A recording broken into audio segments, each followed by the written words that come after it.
And we'll begin with the prayer. Master of all worlds, highest power, merciful parent of compassion, in your presence, Eternal One, source of strength for us, as you have been for our ancestors, we very humbly acknowledge you. What are we? What is our life that you have done such great kindness to us? Therefore, we place our appeals before you so that you may forgive and absolve us of all our faults and failings, that our faults never become barriers between us and you. It may be your desire to prepare our hearts to feel awe and love for you. May you listen to these words of ours, and may you open our encumbered hearts through the mysteries of your Torah. May this our study be a source of pleasure before your throne of glory, like sweet incense. May you shower down upon us the light of our soul's source in all the ways by which we define ourselves. May the sparks of your holy servants, through whom you have revealed these words to the world, shine, sparkle. May their merit, their ancestors' merit, their Torah, their innocence, and their holiness stand for us, to prevent us from stumbling when we study these words. Their merit, may our eyes be illumined by what we study, as in the saying of sweet finger of Israel. Open my eyes that I may gaze into wonders of your Torah. May the words of my mouth and the thoughts of my heart be acceptable to you, my rock and my redeemer. For the eternal who grants wisdom, it is from his mouth that knowledge and understanding issue forth. Na na na na na na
Good evening.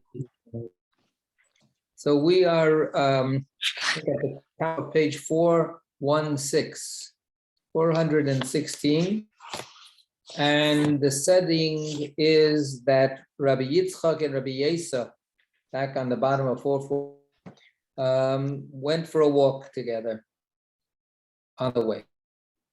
And Rabbi Yitzchak opened up with a teaching and talked about the interconnectedness between righteousness above and righteousness below, and that the flow of divine life comes from the righteous above, but depends very much on us below, the righteous below, adding righteousness to the world, and this unleashes and unlocks the flow from above. And the word is chai or chai olamim. Right? God is the life of both worlds, the life of the world above and the life of the world below. Okay, now we're on 416, and then now it's Rabbi Yesa's turn to say a word of Torah. Who's going to read for us? Please. Look, Beryl said that she's going to do it. Very good. So we're at Rabbi Yesa, open saying. Yeah. He does not withdraw his eye from the righteous. With kings upon the throne, he seats them forever, and they are exalted. Okay, so this is a verse from Job, and that God does not take God's eyes away from the righteous. God is always looking after the righteous, taking care of them. So this follows from the previous theme that Rabbi Yitzchak had started with. And he is, Rabbi Yesa is now coming at it from this verse. There's a little note, 777. His eye. Yeah. I know. Eino. The Masoretic text now reads, Einav, his eyes, while the manuscripts and early editions of the Zohar are divided between the singular and the plural. Theodore Edlock. Okay, etc. Okay. Right, so people talk about this. What we have here clearly is evidence in the Zohar that their reading of the text is, the word is eino, which means one eye. That does not take God's eye off the. Read the text in our Tanakh as we have it written now. Meitzadik einav is plural. God's eyes, his eyes.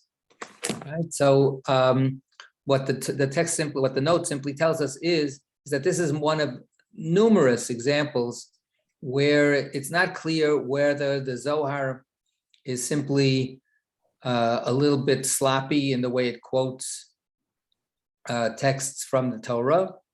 After all, it's mostly a kind of an oral Torah situation, and the writing down of the Zohar could have been from memory. It could have been, done in a state that spiritually, intellectually, the person wasn't paying that much attention to the exact quote. Or it could be that the Zohar had a different reading in the Tanakh, and that the reading was actually in their neck of the woods, written without, the difference is whether it has an extra yud. Yud is a tiny little letter. So Eino is spelled with ayin yud nun vav. Einav is spelled ayin yud nun yud vav. So the question is whether they had that reading or not. So the note simply highlights that this is one instance among other instances. We've come across other instances before, actually. So the general sense of it is that God's care is constantly being put upon the righteous, is constant. God's always looking out for them, right? God is always watching out for them. But the word ayin, which means eye, also has another meaning in Hebrew, right? And that's fountain, a wellspring.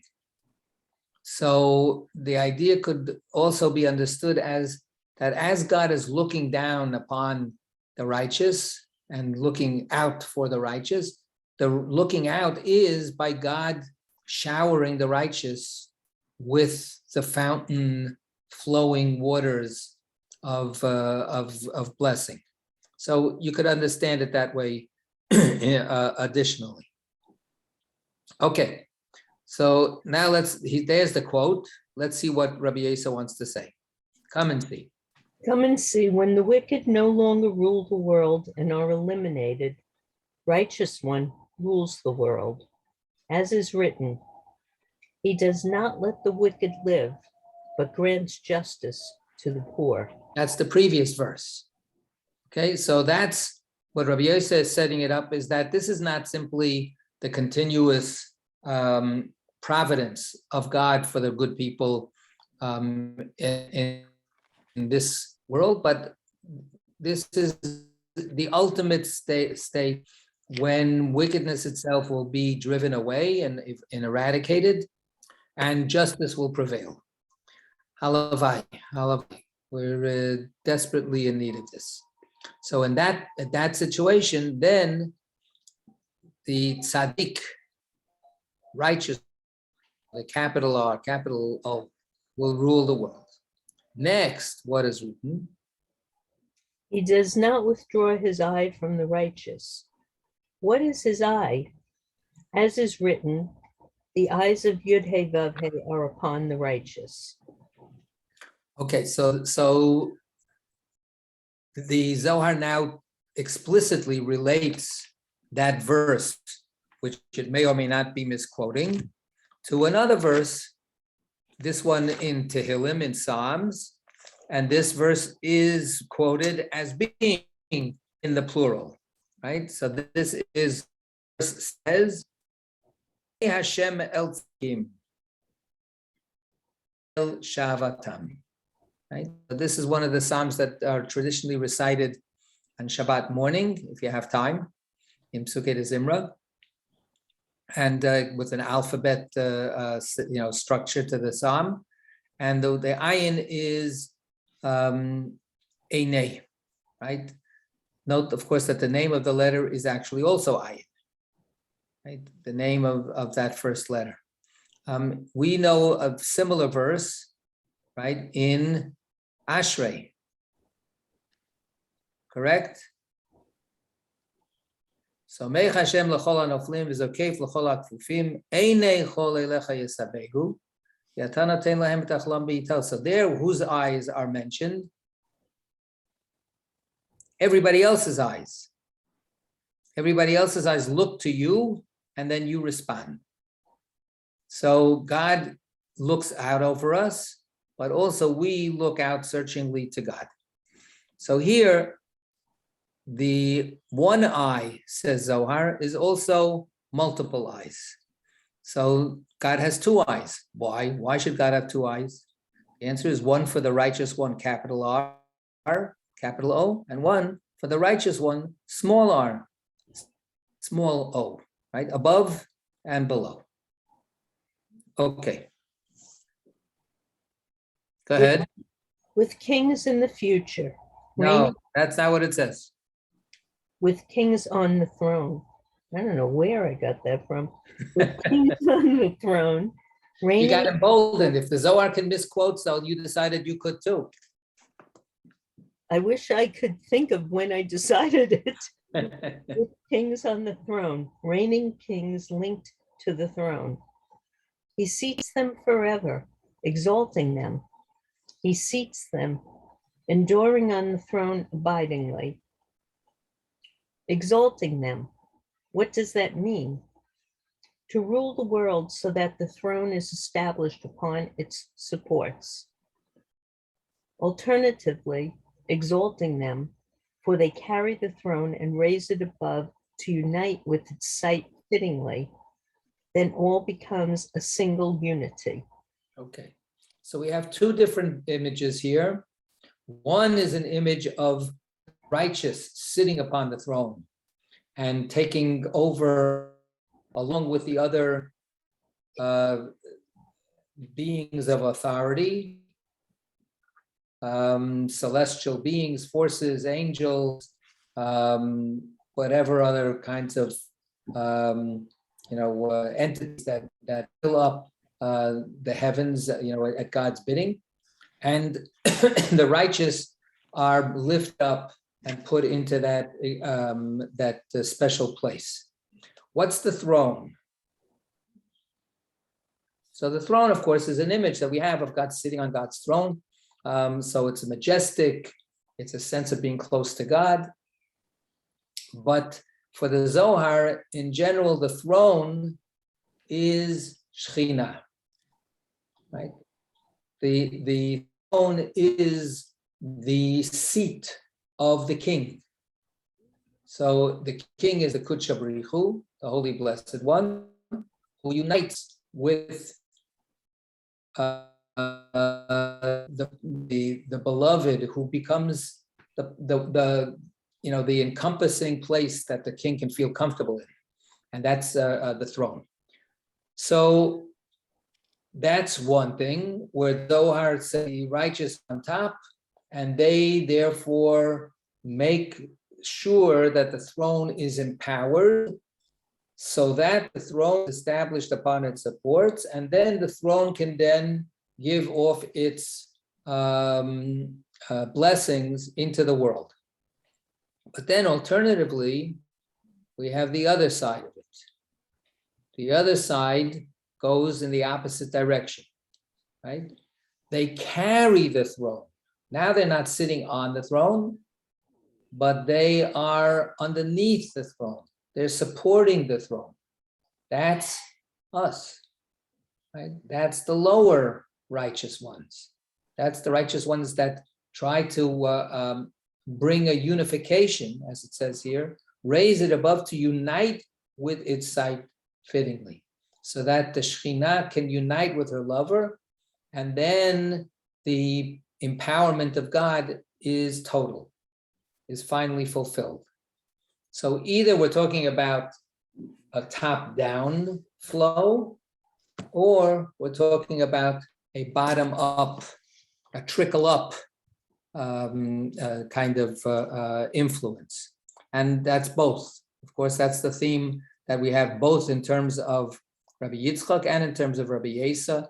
They're both finding different ways to expound verses to teach this synergistic reality. Okay. And now we go back to the story.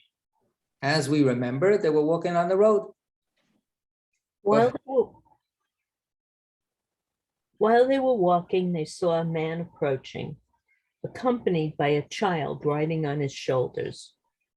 Rabbi Yitzchak said, "This man is certainly a Jew, and he must be coming to enable people to attain merit."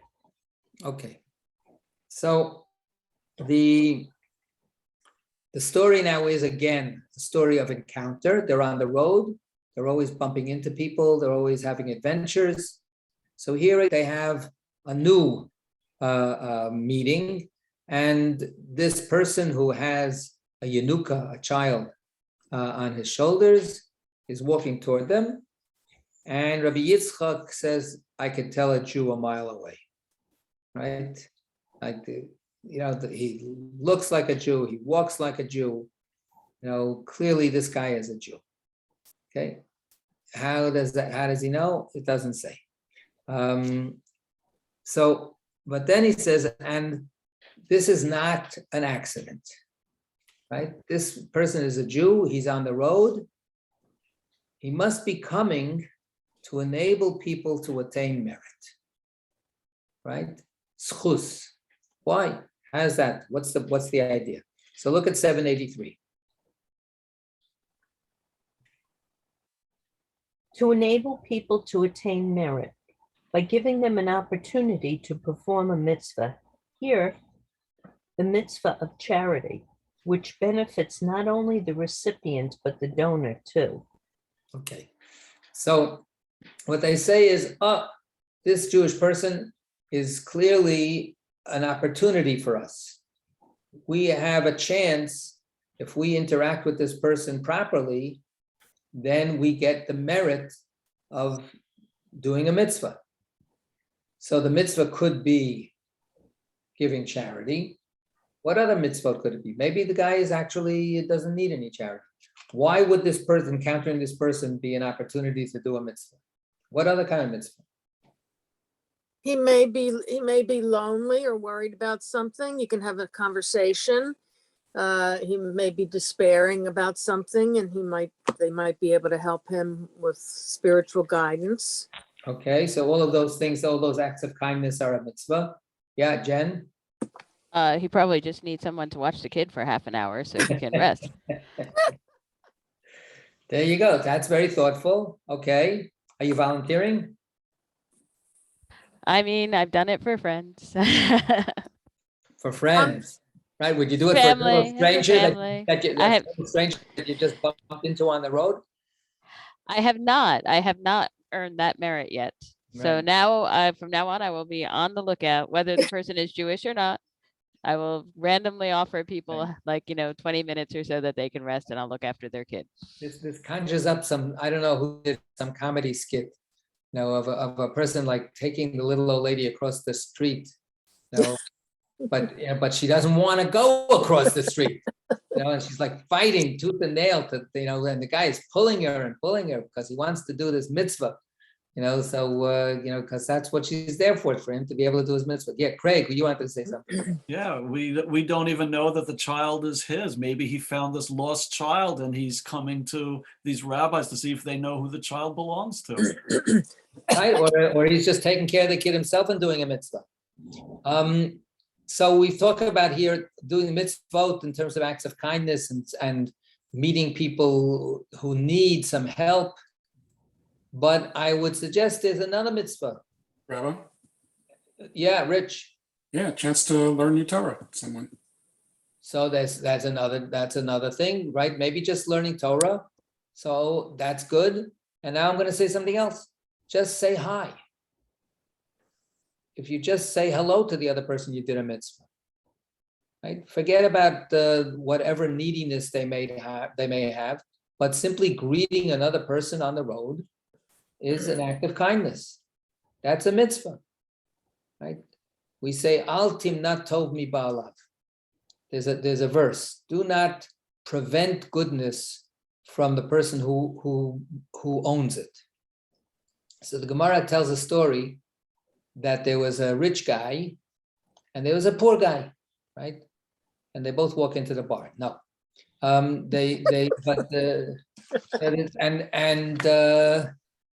the rich guy, as rich people act, would ignore the poor person, and the poor person was not part of the rich person's view of the world. Even the person didn't exist. They were erased. They were invisible. And without going into all the details, the poor person complains to him, and he says to him, "You're a thief." And he says, "What do you mean you're a thief?" He accuses the rich person of being a thief. So the rich person laughs at him. He goes, "I stole from you? You don't even have anything. So how could I be guilty of stealing from you?" And he says, "You stole the hello. You could have given me a hello and treated me like a human being. You could have given me the simple sense of dignity of recognizing that I'm standing in front of you, that I'm passing by on the street. And you didn't do that. And I own that right to be treated with dignity. I am the owner of that right, and you refuse to give me that greeting. So therefore, you are a thief." So that's the Gemara's saying you can steal from people even when they have nothing to steal from them. If you steal their dignity, if you steal their sense of humanity, then you're guilty of that. And conversely, if you treat the other person who has nothing like a mensch, then that's a mitzvah. Then you're giving them something. Then you're giving them the simple, recognition that they're a human being just like you. So even on that most basic level, there's a mitzvah to be done.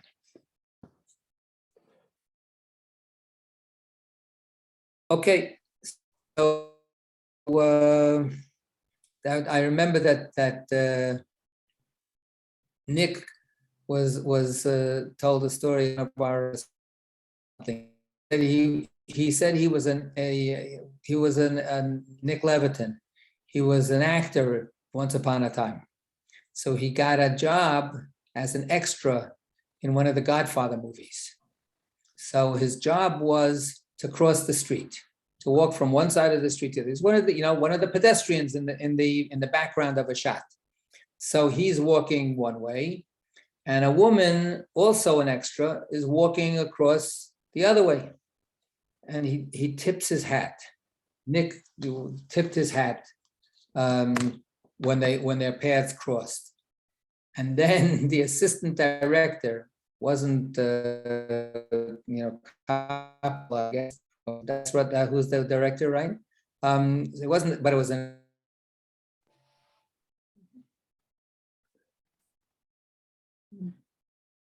Frozen. You're frozen, Rabbi.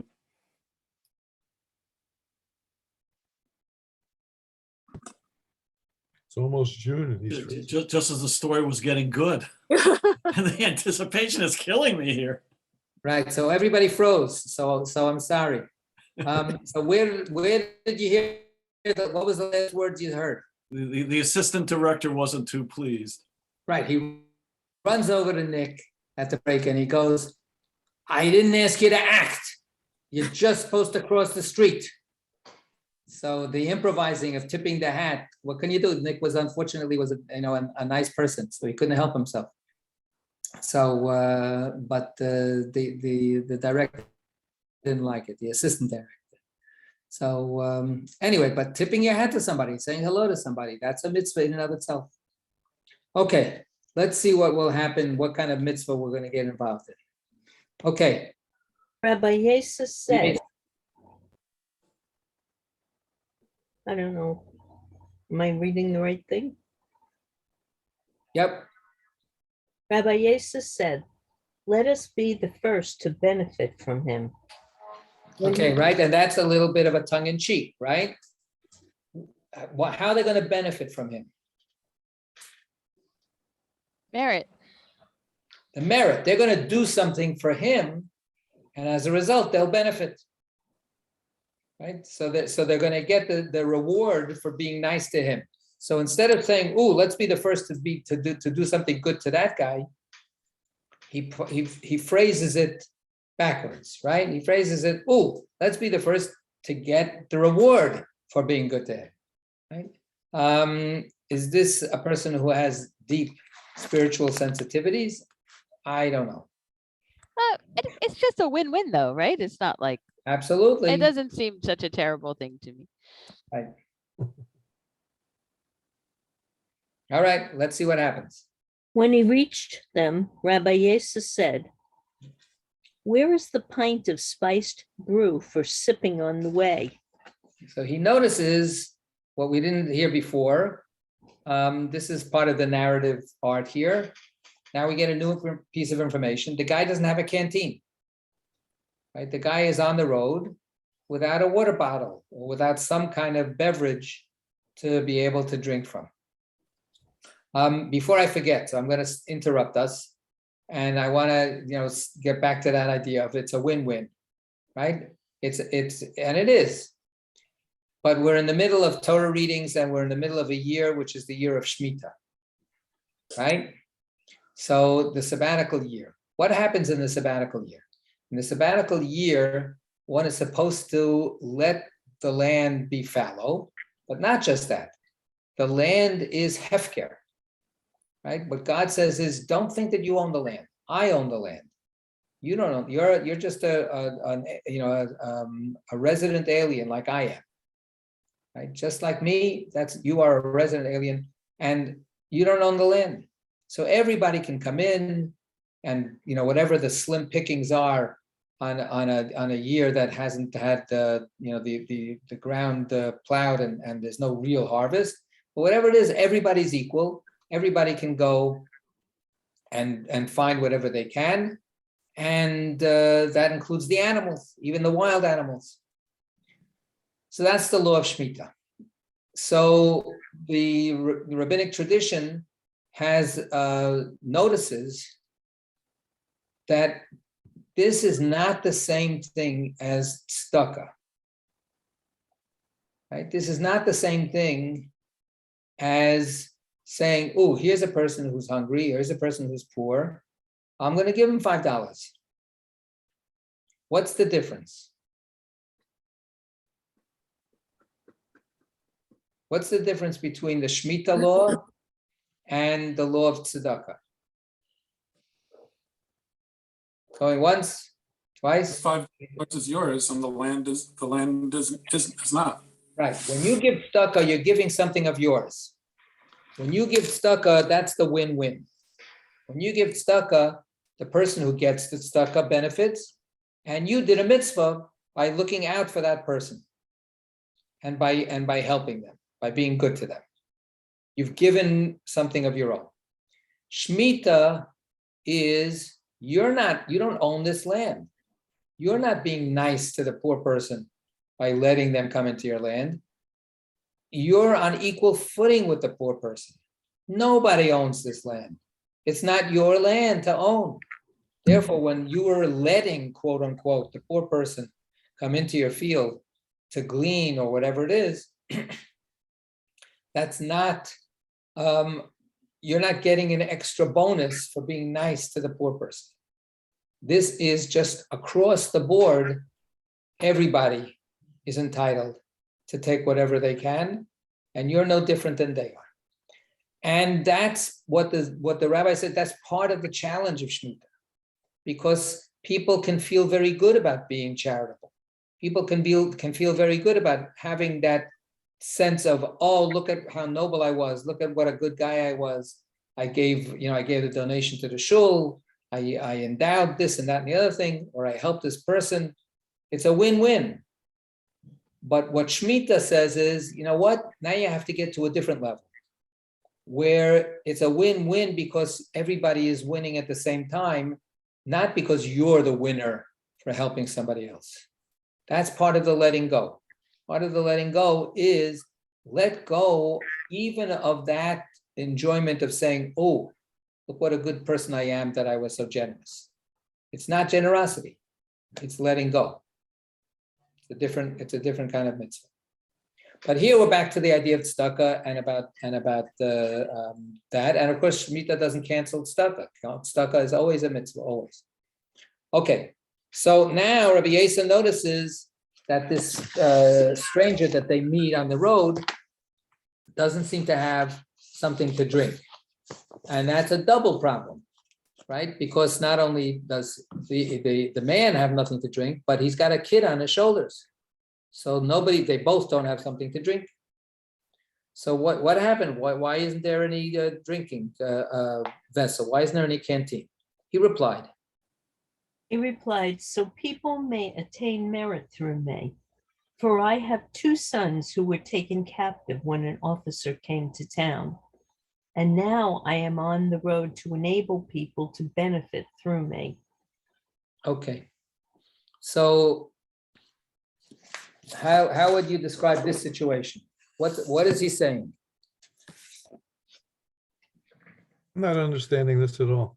This is now we have more. This is like a flood of new information. Now we begin to start discovering the backstory of this guy. He's walking on the road. He's got 1 kid on his shoulders. He's got nothing. So now they say, why don't you have something? So he says, because I want to give people the opportunity to help me. Then they'll have the merit, right? They'll have this chut, the sachar of helping me. And then he says, what do you think? You think like I have, 50,000 canteens of spicy, Dr. Pepper at home, and I just decide to go out on the road and test people, whether they're going to be nice to me or not? I really am down and out. I'm really in trouble because I've had a terrible, loss where my kids were taken away from me. So he's holding on to 1 kid. This is how we have to start connecting the dots.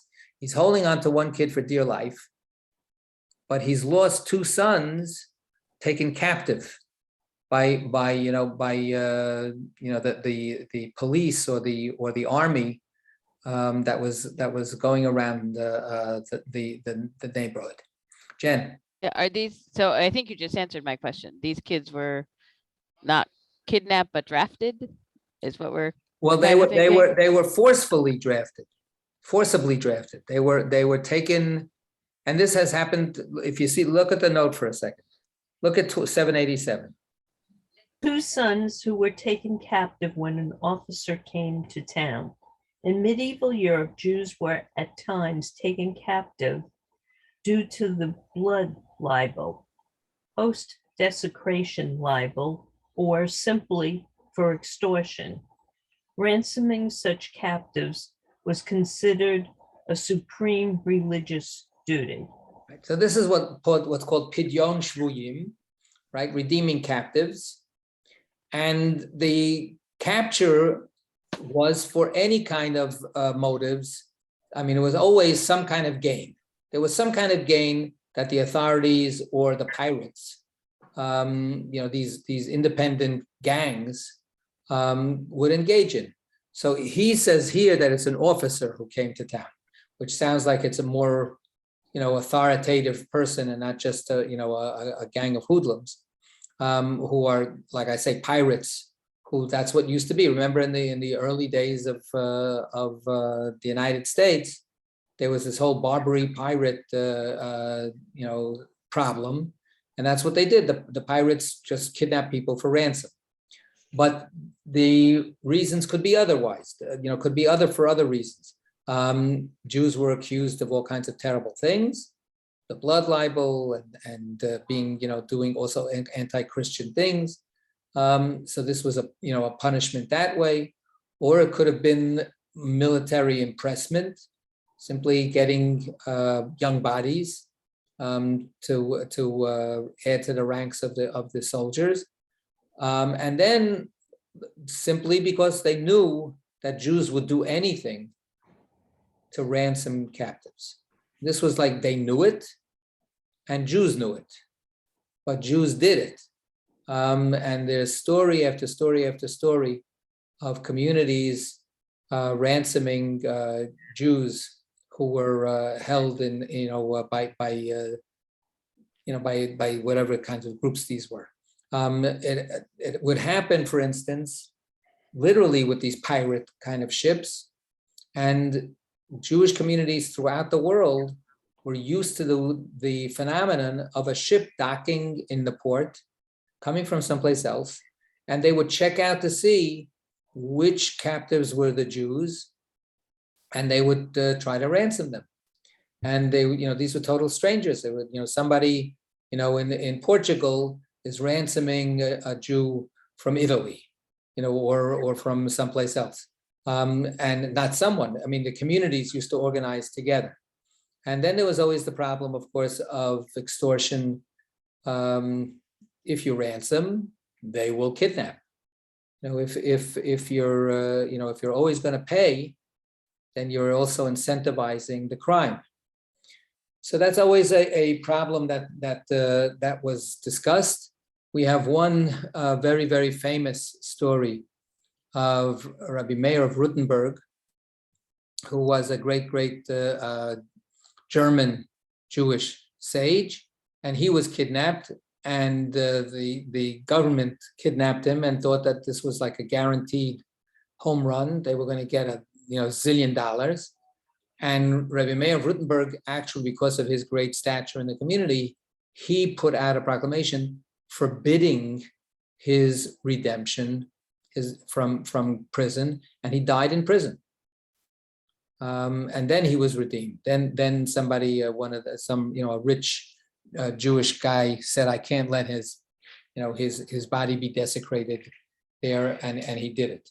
But Rabbi Meir of Rothenburg explicitly prohibited it because he didn't want the government to be encouraged, to keep on doing this kind of crime.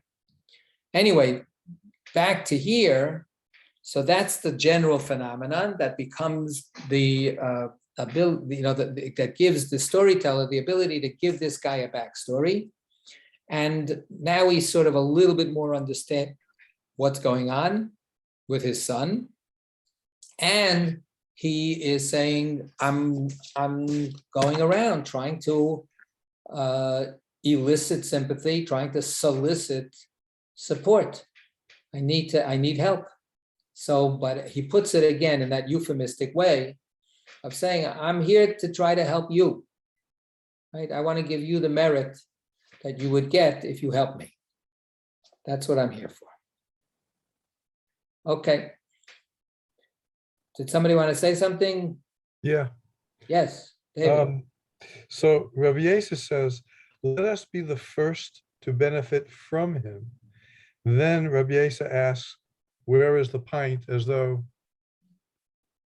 he were shaking down the stranger. It's not as though he's saying to Reb. No, he's saying, I noticed that you're walking on the road and you don't have a canteen. I see. Is this like an opportunity for way more merit than they were thinking? Could I be. mean, like, Which is par for the course, right? Always, all of their encounters always have some element of surprise beyond what they were expecting. And that's what's going to happen here too. But it's an opportunity to give to the cause. They're not necessarily expecting a rescue mission here. No, they have no. We don't become ninjas and But what we do understand is that they have seen from afar that the guy doesn't have anything, right? That he's not even carrying, a water bottle, let alone a backpack and a picnic basket and whatever else. So they see that he really has nothing. Okay. So what happens? They benefited along with him and gave him something to eat. Okay. So the narrator continues with this conceit, right? They benefited along with him because they were nice to him. So therefore they got the merit of being good to him, and they give him some of their food. Okay. So yes, Rich. So I'm just wondering what if anything we should make of this all being predicated on the belief that these people are Jews.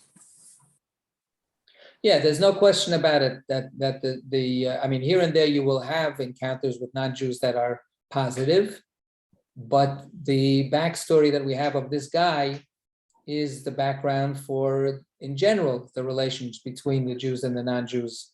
It was suspicion at best, and fear and loathing, also. The non-Jews were considered enemies. The non-Jews treated the Jews, often with violence, like the note says. People were accused of murder for no reason, and were massacred. The Zohar knows about every pogrom that has happened. The Zohar knows about the Crusades that wiped out Jewish communities. The Zohar is not interested in interfaith, universal, ecumenical parties. The Zohar lives in a very tough world.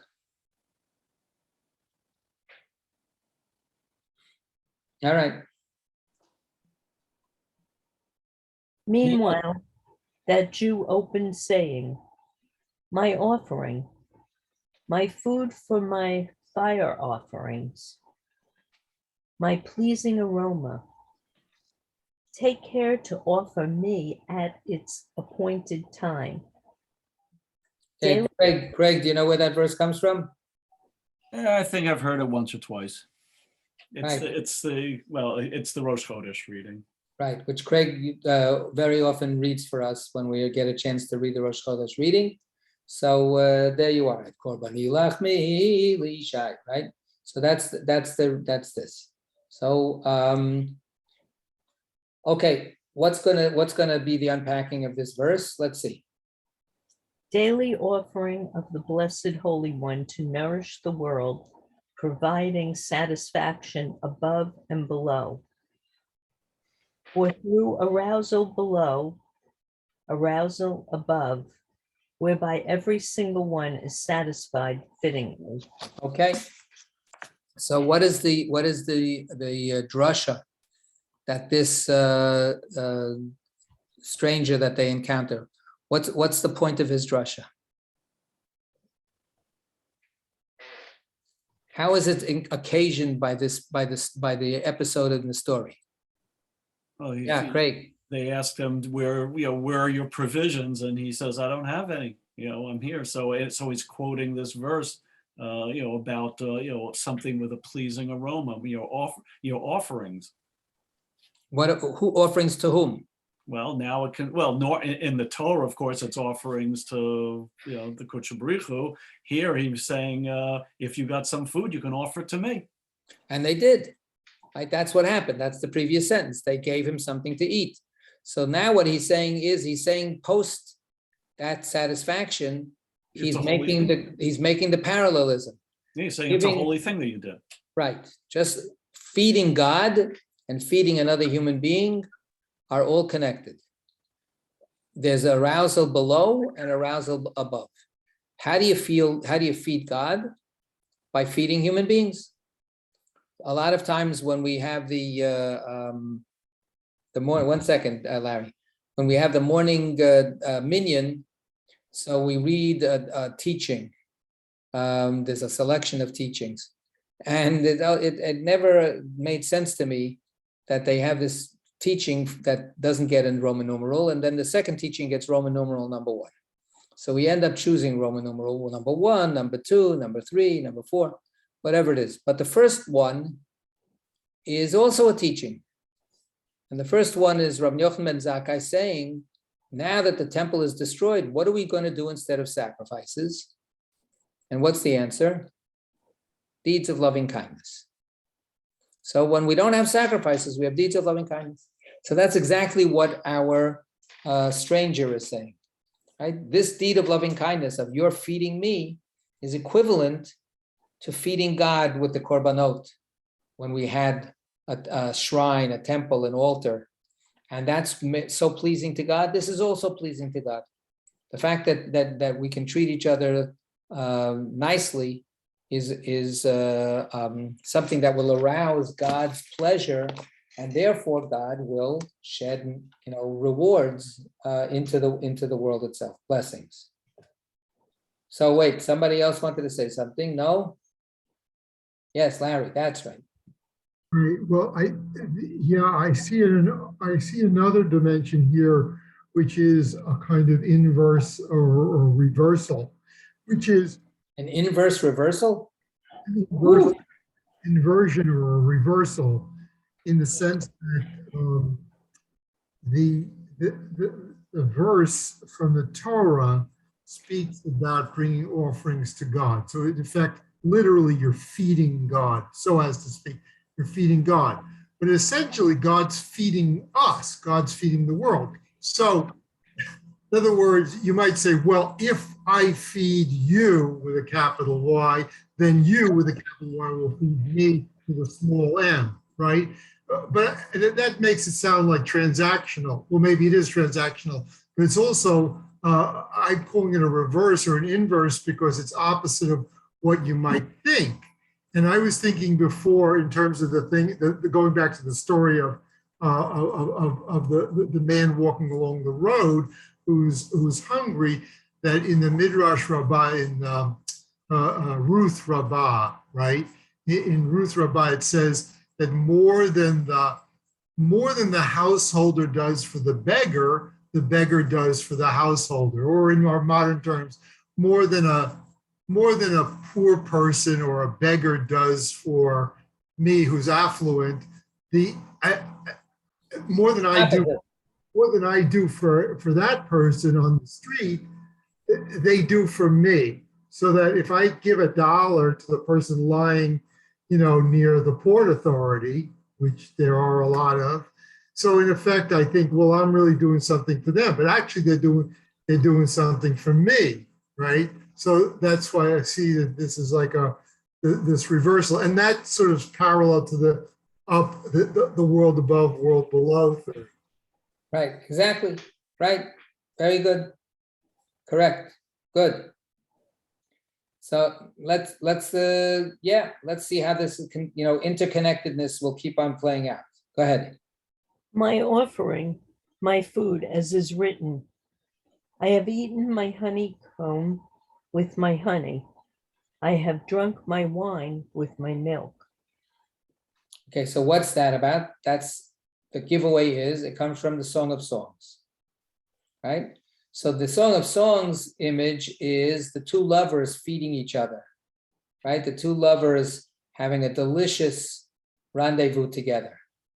And that's what now this stranger on the road says, that's what we're doing when we're giving sacrifices to God. It's not some kind of like ritual act where we're mandated to give sacrifices or we have to do it. It's about here, eat this delicious grape. Here, it's a lover wanting to give pleasure to their beloved, right? Here, taste this. This is really good. Right? Do you want a bite? Here, that's what the offering is. When somebody gives a sacrifice, they're basically saying to God, look, I have all these sheep. Here, you want a bite? Here, take a bite. Now it's wonderful. It's delicious. Okay. My offering, My fire. For my fire offerings, as is written, eat, O friends. Okay, so look at eat, O friends, drink and be drunk, O lovers. Right, as we have it in the note. Okay, so look at 793. For my fire offerings, as is written, eat, O friends. The verse continues in parallelism, drink and be drunk, O lovers. God shares the offerings with the angels. The word Yishai. Yishai, my offerings, is Next page, interpreted. I'm working on it. Interpreted, as is written, Ishai, the angelic personages. Actually, the literal meaning of Isha is probably gift. Okay, good. So when we say V'ishei Yisrael Utfilatam, right? So in the conservative Sidur that we have, the Sim Shalom, they took that word out, right? And the fire offerings of Israel, may you accept, graciously. So they took that word out and they just put in the what do you call it? The word tfilatam, their prayers. Because we don't give fiery offerings to God anymore.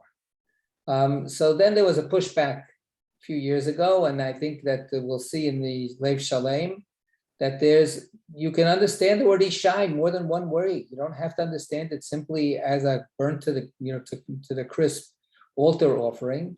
It's a gift. It's a fiery gift. It's a gift with passion. So, why should we take that out? Well, we take it out because we're not interested in fiery passion. We're interested in decorum and in, getting out by 12 o'clock. So the word Ishai has all of these connotations. The Zohar uses it as the fiery angels that are up in heaven. God is sharing the fiery offerings with them. So God is also generous. God is also giving, not only taking, but also sharing the bounty with those who need it. Okay. Now, if the Blessed Holy One commands that nourishment be aroused above in order to arouse some of that nourishment below, then if one offers nourishment to sustain a life, how much more so does the Blessed Holy One arouse nourishment for him from above, blessing the world for his sake? okay, so he closes the circle and says, so look at how this must be the right way to go and how pleased God must be by that kind of act of generous giving. So it's a long way of saying, thank you very much. And God must be very, very happy with what you've done for me. You're right, you're sustaining a life. I have nothing. Okay, good. Rabbi Yitzchak. Rabbi Yitzchak said, surely this mystery is fitting. Well spoken. Shkoach. Go ahead. Rabbi Yesa said, surely for this they have said that one should never disparage anyone else in the world. In two ways we have benefited from this person. Okay, so we'll find out what the two ways are in a second. But what's the first part? What is that all about?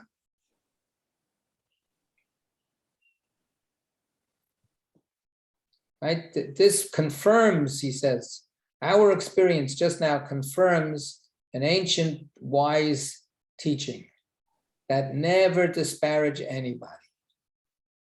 Right? Everybody says Pirkei Avot. It's from the fundamental teachings, ethical teachings of the Mishnah, of the sages. Right? So it says, I'm going to read it to you because I just happen to have the Pirkei Avot right here.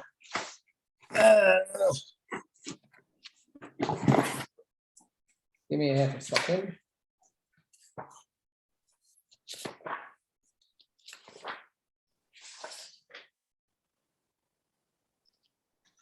So this is Ben Azai. He says, despise no person, deem nothing impossible, for there is not a person who does not have their hour, and there is not a thing that has not its proper place. Right? Everything fits in, and every human being has something to give, has a job to do, has something to offer. So when you think that somebody just doesn't have any significance, think again. You're not seeing the whole picture. Right? So that's Ben Azai. So everybody's got something to offer. Everybody's got the proper role to play. How does this fit in to the story? Jen. I'm actually confused about that because I don't think that they ever considered an option like, oh, let's just despise this guy. Like, that doesn't seem to have been on the table for them. I don't think they even considered it. So I'm not sure why they're bringing it up now. That doesn't seem to have been their failing. Like, they were looking to help him right from the start. Right. So it looks like, so it's a little surprising to bring up this kind of like warning at this point, unless by bringing it up, we uncover another layer that we didn't quite see before. Just like we've found out new things as we keep on proceeding through the story, we keep on finding out new things about the stranger and so on.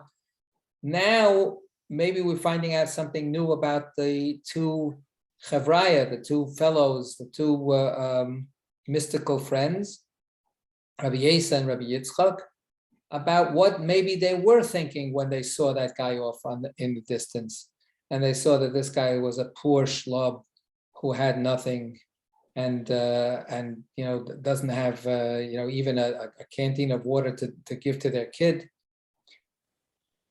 Maybe they're acknowledging their own subtle sense of smugness vis-a-vis this person. They're going to be the first ones to help this person out. A little bit of the point I was trying to make about Shemitah versus Tzedakah. Shemitah is egoless cooperation with others. Tzedakah, there's ego in there, right? Ego, literally, I am giving you, I am helping you out, I am doing you a favor. In Shemitah, I'm not doing anything. We're all doing each other a favor. So when I am doing you a favor, the danger is that we take that ego-y feeling a little too far. And we have a certain sense of the other person who's at the receiving end of being subordinate, of being subservient, of being less than. And that's what makes us even better. Because look at that, we're being nice to somebody who we feel is a little so-and-so, obviously not so successful, obviously not responsible enough, doesn't have the virtues of taking care of themselves. So it's very easy to slide into a little bit of looking down at the person that you're helping. And possibly that's what he's giving away when he says that. You know what, I have to admit, there was this little telltale, I treated the guy nicely. I was being helpful. I shared my food with him. But there was something in me that sort of felt like I've got it all and I'm doing this guy a favor. And now all of a sudden I find out that this person understands Torah, is a special human being. And the fact that they didn't have any food is secondary. So that little bit of, despising is a very strong word, but that little bit of patronizing, of looking down. Condescension. Yeah. Yeah, but maybe there's a little bit of an admitting, you know what? I mean, they're good people, but there's that little trace. They're human. So now he's saying, you know what? I have to throw that out. I have to work on that a little bit more. But only because he knew Torah? I mean, what if he hadn't? Then maybe there'd be some other redeeming value. But there would be something. That's part of what the teaching is, right? The teaching is don't despise anybody. Everybody has something.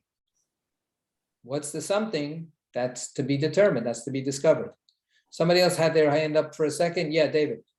So they're walking down the road and they say, oh, certainly this guy's a Jew. So could it be a statement of condescension that he's some Oretz or something is not really? Could be, right. That's something that we have again and again in these stories where the Chavraya, whoever the sages are that are walking together, they're always assuming that they're on a higher level than the people that they're meeting. And then they're always being taught that that's a mistake in some sense. And that's part of, it's a leitmotif in the Zohar that the Chavraya constantly have to learn this lesson. And it's a kind of to the credit of the Zohar that people that enjoy growth still have to be on the lookout for not getting too pumped up about the fact that they grow. This is the the back and forth of self-awareness.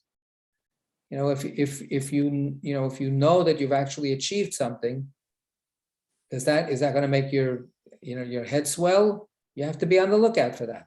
And these are So- masculine, And these are the maskilim, right? So they've got a lot going for them. and they're And flawed. this is constantly sort of like a reality check to put them back onto an even keel, not to get too carried away with themselves.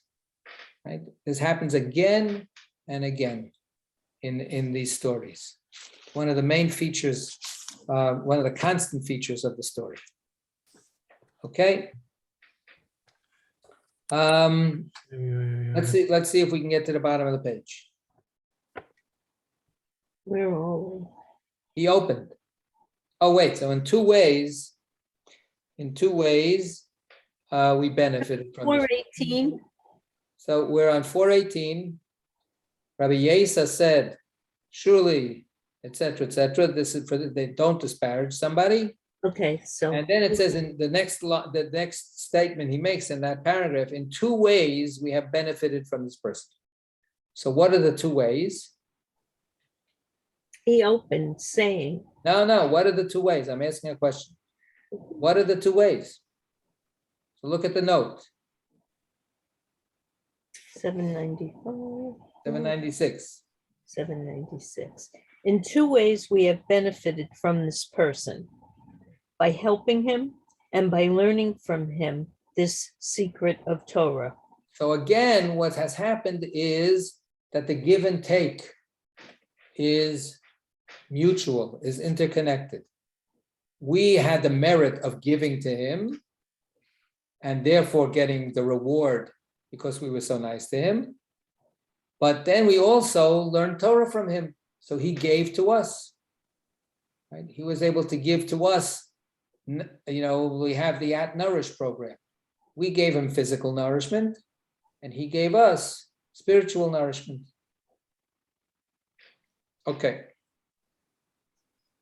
He opened saying, this verse was discussed by Rabbi Elazar at Korbani, my opening, my My- offering.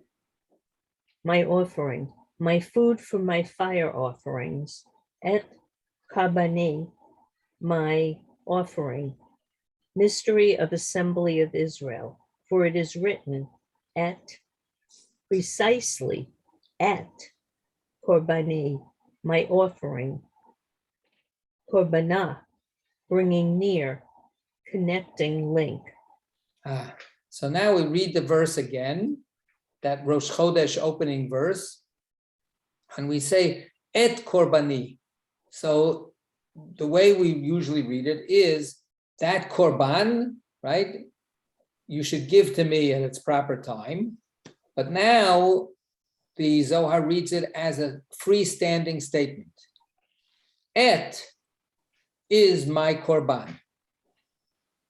Right? Usually the word et is simply an indicative, a pointing word that has no value in and of itself. It's just saying that my korban that I'm pointing to, give it to me at its proper time, right? So now what the Zohar says is, no, that word et has a real meaning. Et is my korban. What is et? Et is Shechina. Et is Shechina because et is the beginning and the end, the Alpha and the Omega. Aleph and Taf is et. So Shechina is the where is where all, from beginning to end, it all pours into Shechina, and she is my closest companion. She is my korban. She and I are like this. That's what God says, right? So close together, right? Okay. Let's go. Let's make it, I think, a little more. My food, nourishment coming from above through arousal below. For Keep going. for my fire offerings, including other forces who must be nourished, each one fittingly. My pleasing aroma, aspiration and connection, uniting all in mystery of the supernal world. Okay. So this is like a conclusio, bringing it all together and saying that this is how everything links together in a circle of the giving and the taking, whether it's between God and Shekhinah, and then Shekhinah sharing out and bringing it out into the rest of the world then augmenting the feeling of goodness and raising it up into the divine heavenly realm. And then the biofeedback just keeps coming around and around and around. All right, we're going to stop here.